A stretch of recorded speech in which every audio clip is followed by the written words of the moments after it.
Yo, this is Tol BK again. May booking na naman tayo for today's video. Tara, samahan nyo ako mga tol. At dito na mga tol, magtatanong tayo ng customer natin kung nasan siya at sino siya. Eto't may papalapit sa atin mga tol. Pangalan? May isang pick up lang ha. Asan sa'yo? Ganto. Kailangan ng tinatawagan mo yan para ma-pick up mo na. Okay. Sige po. Kaya nga nagtatanong ako, bossing, hinahanap ko yung customer ko. Inisdap na ako nung isa. Teka, may buhabalik mga tol.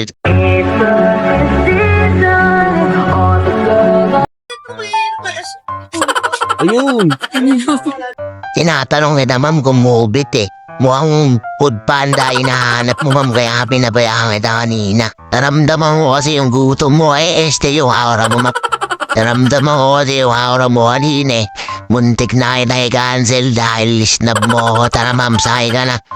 Dito sa part na to, hindi makakasakay si ma'am, kaya ako yung nag-adjust na lang, lumapit ako konti at tapos makakasakay na si ma'am. Yun. Okay na?